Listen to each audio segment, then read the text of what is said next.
Good evening, world, and welcome back to Coaching Unpacked.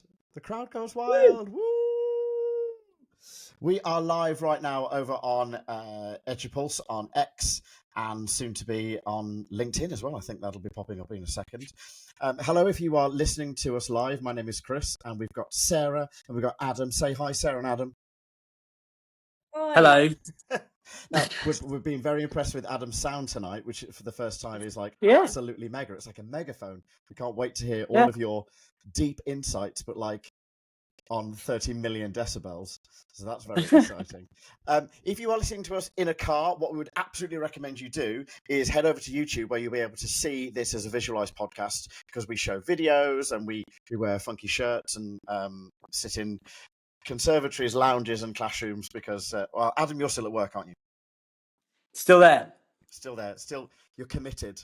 You're committed. Do you know what else we're Still committed going to? strong. We're committed to celebrating because this week, Edupulse won an award. Woo! Yes, we did. I'm going to get it from the award shelf, which is so terribly cringy, but if you've got one, it's you can't hide it, really. Here it is. Yours is looking pretty full, to be honest. I collect them. It's look, it's Edupulse, and we got it the Education Hero with the Education Awards that happened this week in Birmingham. Very exciting, and we've got everybody who's listening or watching right now to thank, because that was one of the reasons we won, because of this podcast and the other podcasts that Edupulse produced. So thank you so much for tuning into our crazy things, which actually we didn't think was that crazy until we went to the Festival of Education.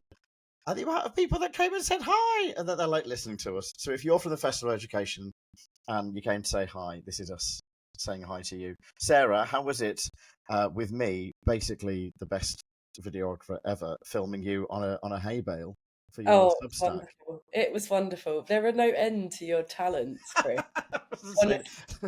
But there was, because we couldn't secure the golf buggy we had. Which is we got kicked off a golf buggy, didn't we? There were so many health and safety violations that we committed. We sat under 4 trees, we sat on golf buggies, we fell off hay bales, we just didn't do well, did we? I didn't think I would ever be told that I had to move in case of falling branches. Yes. That felt a very Wellington College thing to have happened. The falling branches that hadn't fallen in a very, very long time and were showing no signs of potentially falling. Those crazy, those monkey trees, weren't they? With all the branches look like... Yeah, solidly in place is what they were. Solidly in place. They were. Are you equipped to make that kind of assessment of the situation? Let me just check the award shelf and see if I've got a botany. Yes. Tree surgery. Is it up? No. I'm afraid not. Right, well, welcome back to Coaching Unpacked. This is episode 8. Very exciting. So last time our podcast was all about rehearsing performance action steps, and just before we moved on to the next step, we stopped the episode and we said, come back next time. And we've been making people hang with bated breath. So today we're going to be talking about planning action steps. So Sarah, what makes those two things different? Good question. So performance action steps are all about a technique that's enacted by the teacher in lessons. For example, you might have an action step around using a technique called self-interrupt, where if a student interrupts the teacher when they're talking, they kind of stop mid-sentence. You might have a performance action step around giving clear instructions, around delivering an explanation, etc. So all things that are enacted by the teacher. And then on the other side of the coin, you've got planning action steps. So they are all about the thought process that goes into planning something like a hinge question, or planning backwards from lesson learning goals, or planning a set of questions, a task for independent practice, a teacher planning what they're going to model. So they're all things that kind of happen outside of the lesson.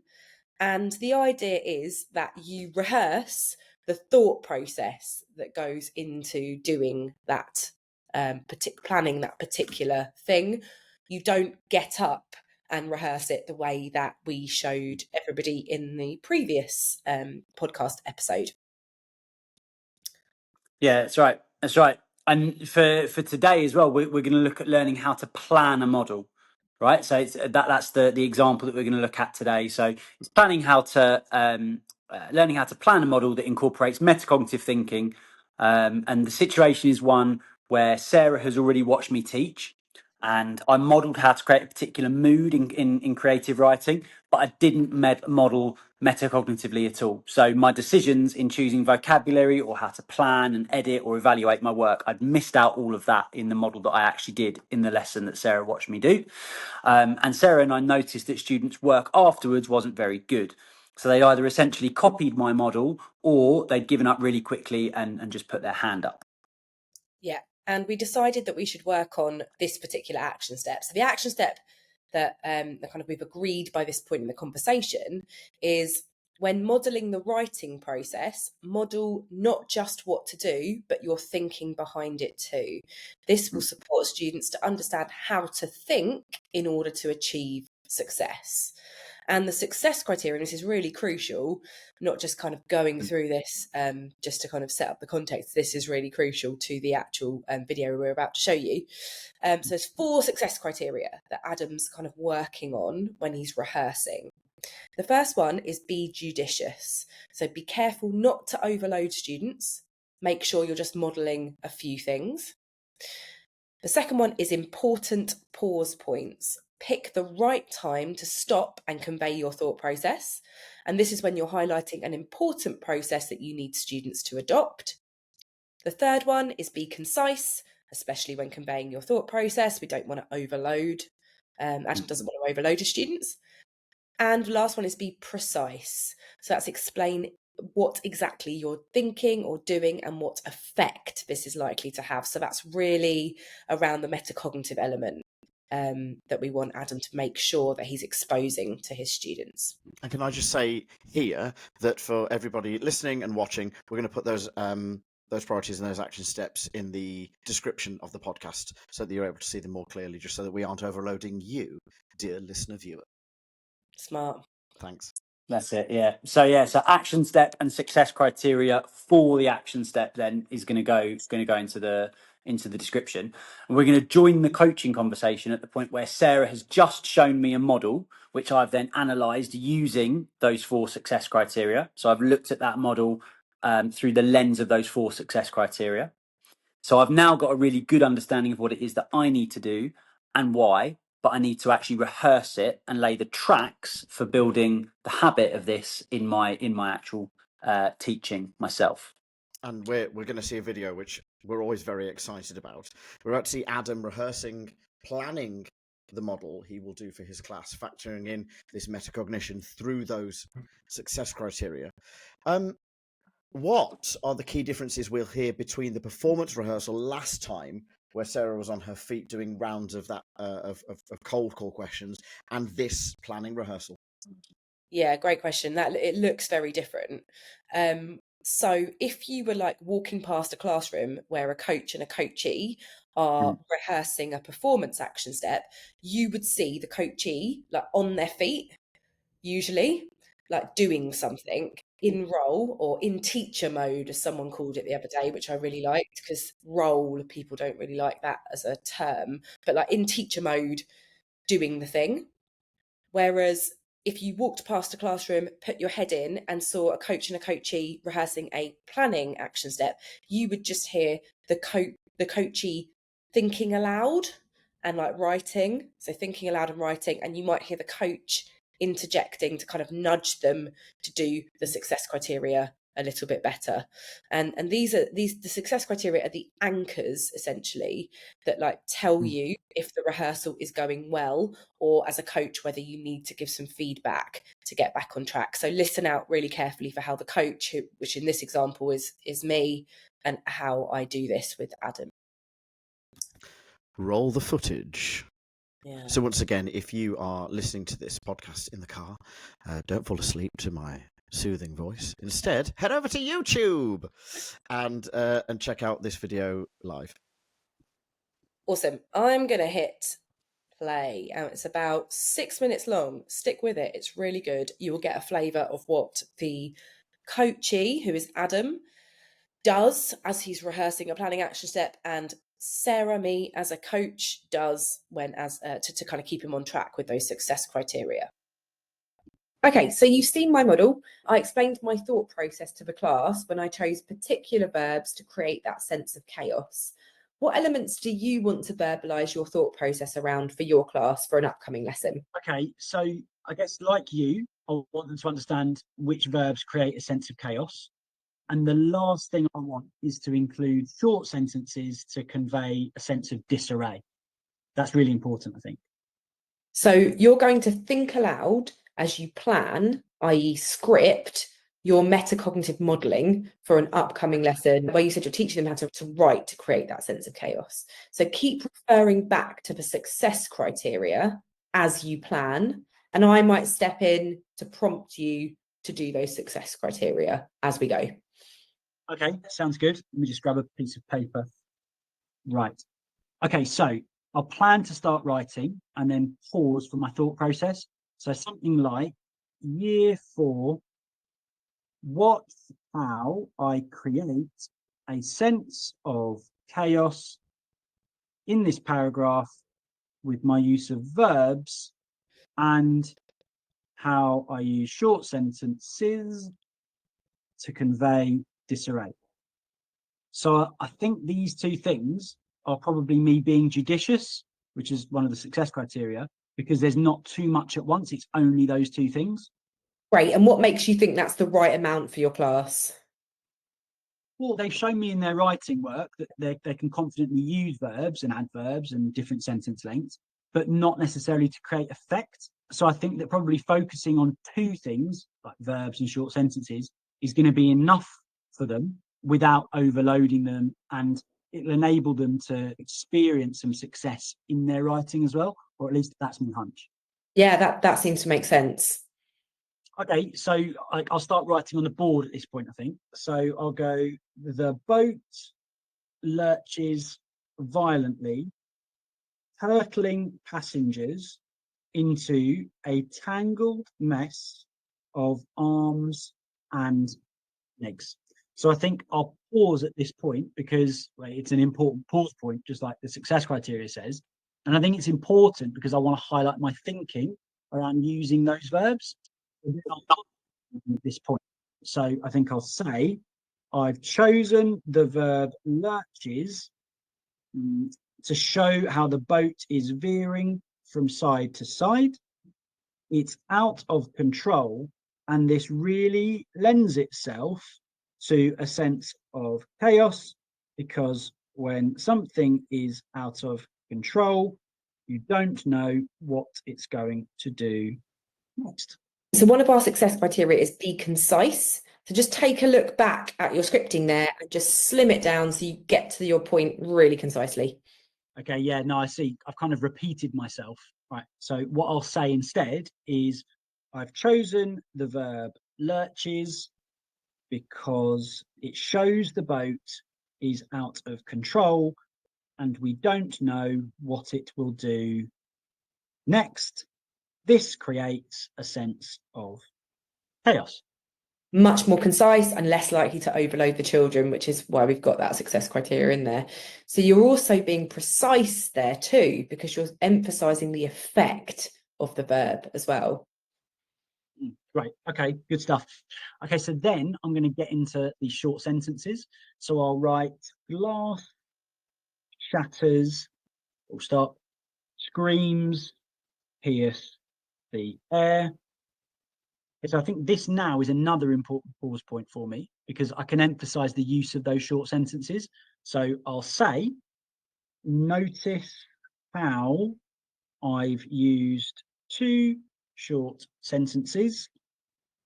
These create chaos because they show 2 dramatic events in quick succession.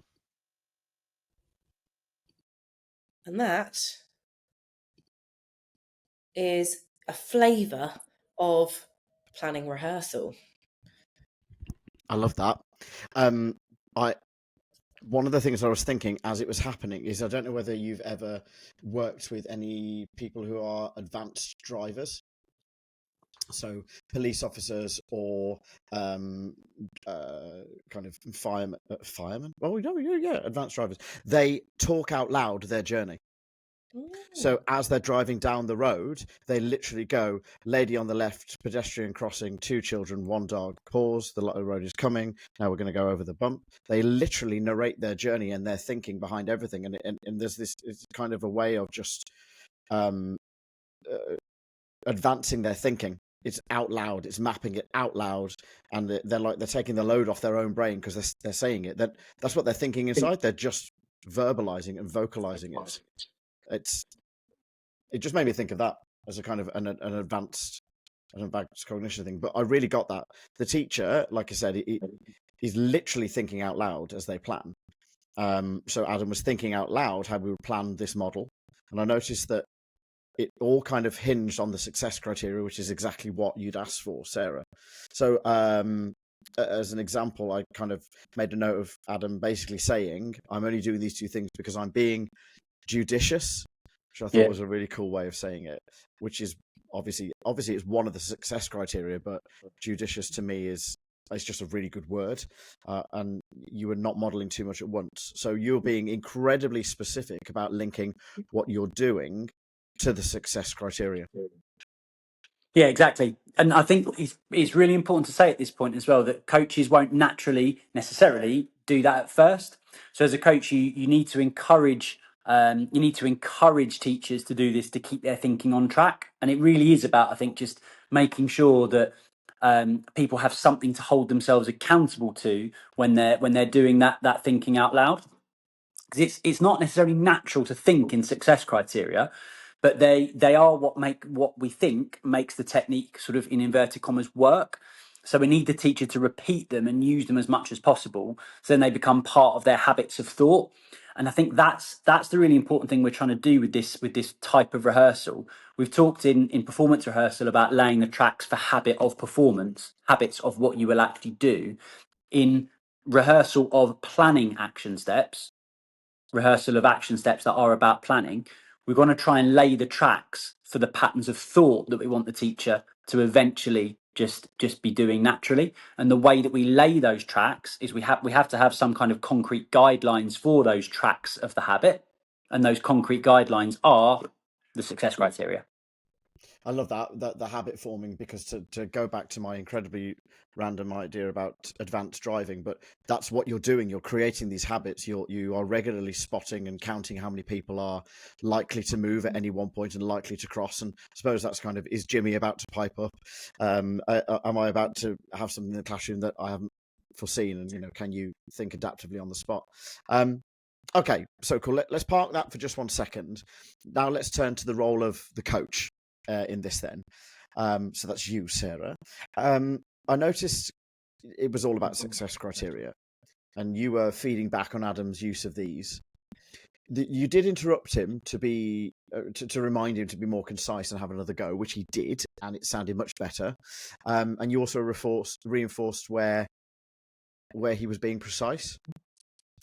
I mean, stop me if you think I've got this wrong, but then you gave feedback at the end to help him be more precise by saying all of the sentences together to emphasize the effect of the short sentence. I really liked this because it's not something that Adam, as the teacher, thought to do. I can really see how the coach added value to that by focusing Adam on the success criteria. I've said a lot there, Sarah. Have I got it right? Yeah, spot on. So the reason we try to focus feedback on the success criteria is, as Adam said, like that's the things that we think make the technique work. So we kind of go in on those. We make sure that those are kind of understood and reinforced, and that the coachee, in this case Adam, could use them correctly and thoughtfully during his model. But we also give feedback on the success criteria, because that's fair.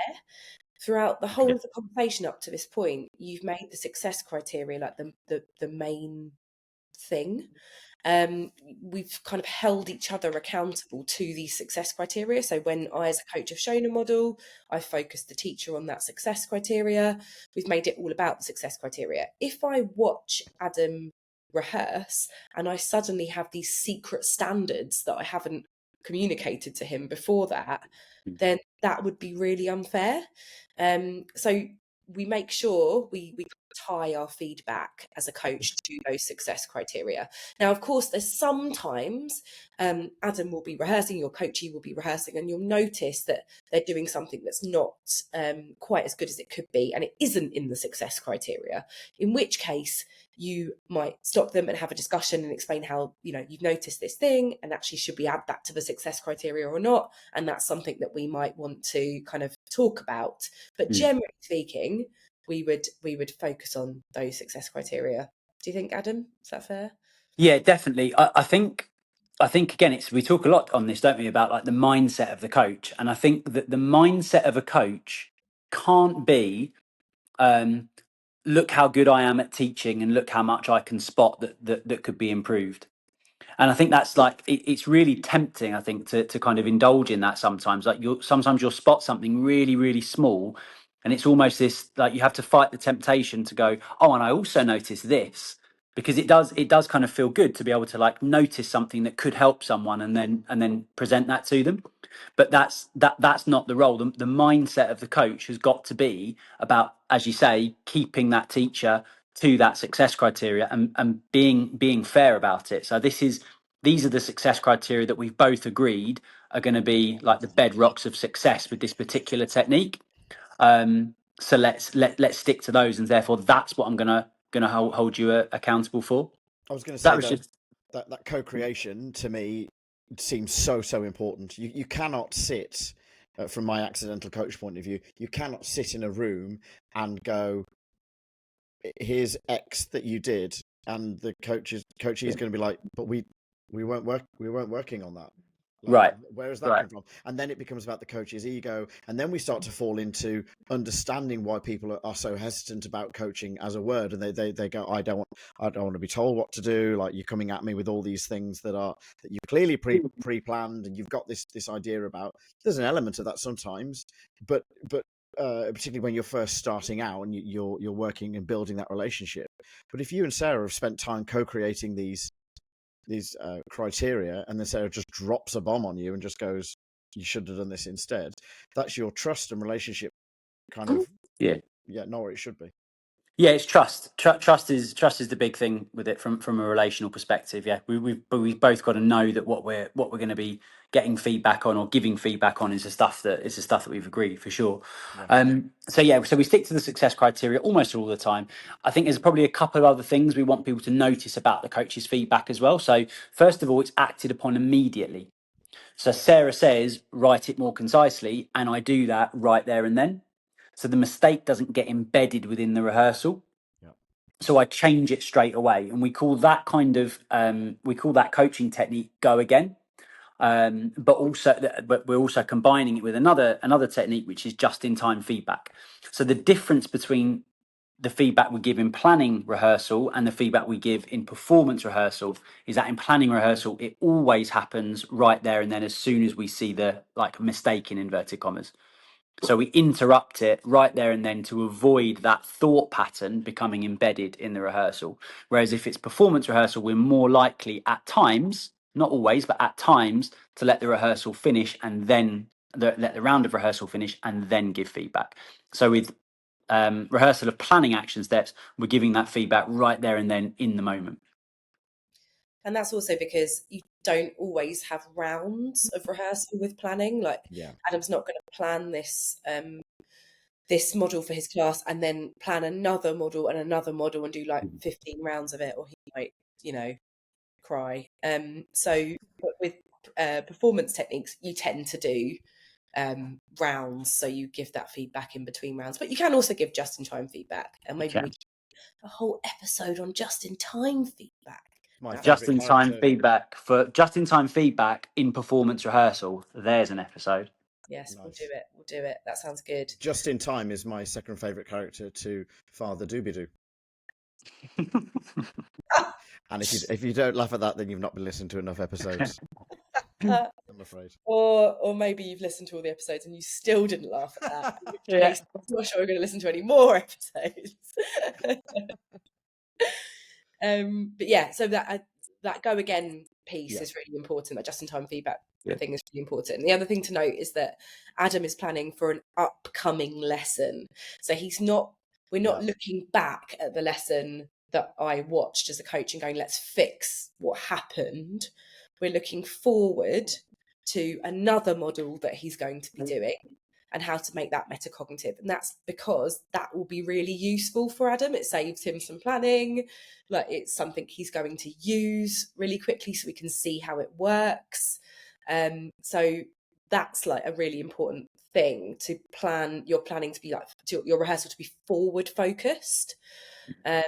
So we sometimes call this technique clean and close. So rehearsal is clean because it's done with a focus on the success criteria with no distracting elements, and it's close because it's about a real upcoming lesson, and that's really important. I love that. Clean and close. There's a joke about Gillette there, but I'm not going to make it because this is live and I can't edit it out, and I would just embarrass myself. Okay, so I'm. Listen, it's been a long day in school, so I'm going to try and sum up where I think we're at, which is that planning rehearsal is about the teacher practicing a planning technique, like planning their modelling, which was in the brilliant example tonight, not as well filmed as your last Substack, but we'll come on to that. So, but to do this, and like I said, stop me if I'm wrong. To do this, the teacher thinks out loud, focuses that thinking out loud on the success criteria that you've co-created and agreed on. Similarly, then the coach's role is to listen for really good thinking around all of the success criteria and give feedback to reinforce it and correct. So either just in time or through certain rounds of the rehearsal. Because I can see lots of coaches finding this hard because planning is pretty tacit, isn't it? We get good at it and aren't really conscious of the steps we take to do it. Yeah. So we've spoken briefly about the co-creation of these success criteria. How do I come up with them? Yeah, that's a really good question because it's not easy at all. So you have to kind of deconstruct your thought process and then figure out what the key elements of that thought process are. That can be quite difficult to do, kind of sat in a room on your own, trying to unpack, I should say, what your thought processes are.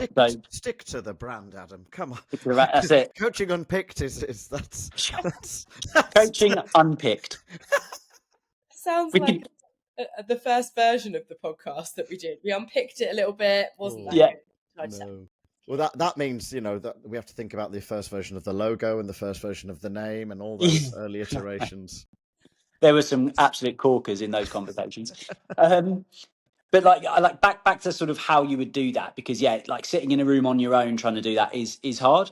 And there are lots of different platforms out there that can support you with that.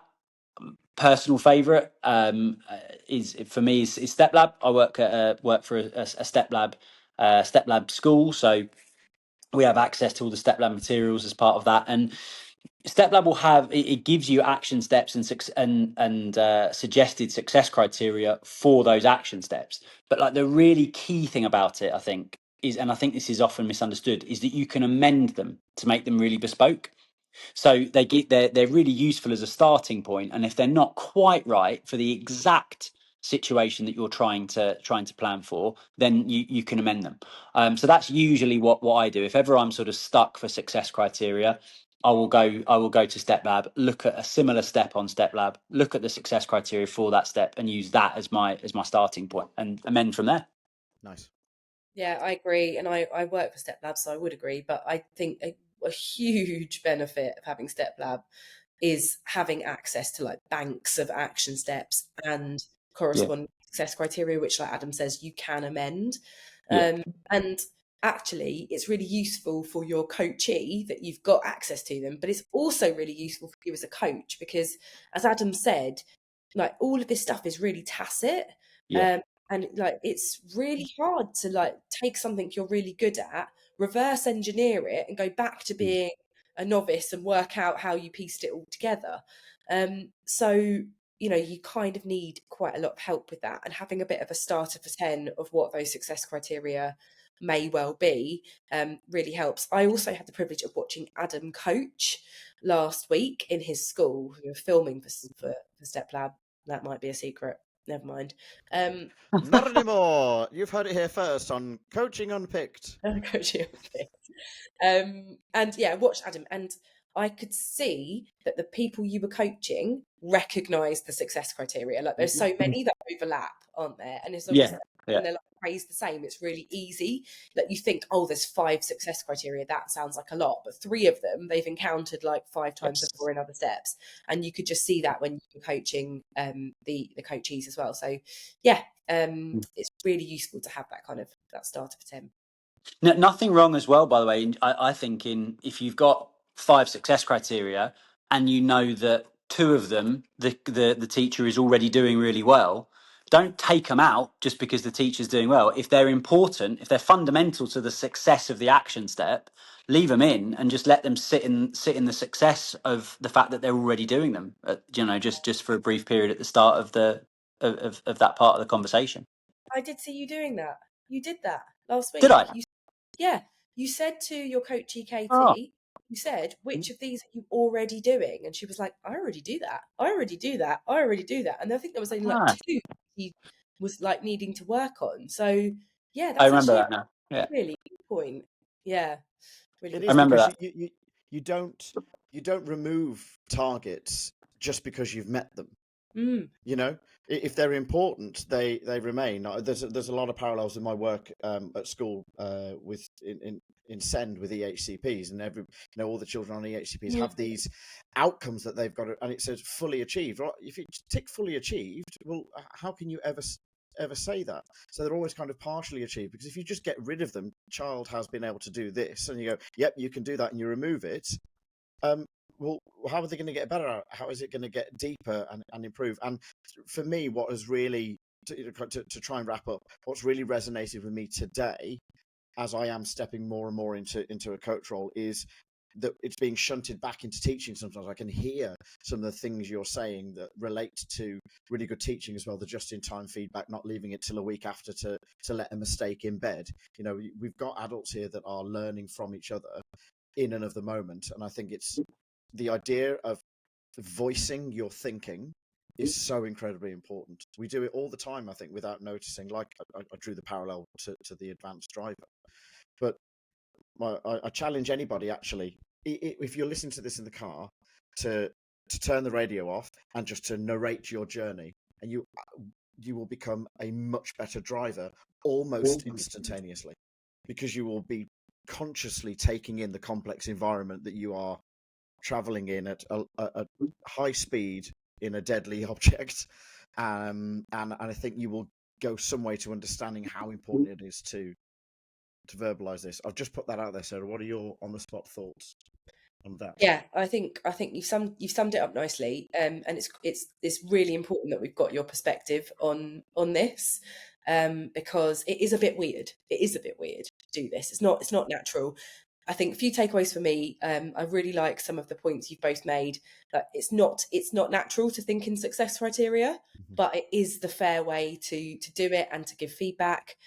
Success criteria are the bedrock, as Adam said, of the technique, and therefore, why would we get rid of any of them? Still the bedrock. Let's make people feel good about the ones they're doing, and then the ones that they're working on as well. Give this a go with your coachee. Stick to the success criteria. That's the way to make it work. Give that just-in-time feedback, and we would love to hear how it goes. Absolutely. Do we have anybody out there? I'm asking this question as if people are going to answer me straight away. Who are cooks? I love to cook. It's one of my absolute hobbies, and I think one of the hardest things you can ever cook is a roast dinner. I'm riffing now, guys, but forgive me. I think this is going to work. If you have the success criteria, which everyone has co-created around the table, you don't overcook the meat, you don't burn the roast potatoes, and the mash isn't lumpy. Those are co-created. We get it done. You don't then ignore the mash, burn the potatoes, and overcook the meat just because you're focusing on the other areas. You keep those things in place, and you just make your meal better by keeping those success criteria and just adding more and making it more. I think I've done it. That's it. I think I have metaphorically peaked. Well, There we I'm go. really hungry now, so off. Thank you both. No, it is what it is. Adam, thank you so much. It's lovely to see you. Sarah, as ever, thank you for your company at the Festival of Education last week. It was absolutely brilliant. And thank you to everybody out there who nominated us and helped us win this award for Education Hero. We are very, very grateful. We've got lots of lives coming up with Edupulse, and we're going to do a Coaching Unpacked live. That is going to happen in person. I'm very excited. And we'll see you all next time. Find us on YouTube. You can see this or listen back in your car at any point. And thank you for your support. We'll see you all soon. See you again. Bye. Bye.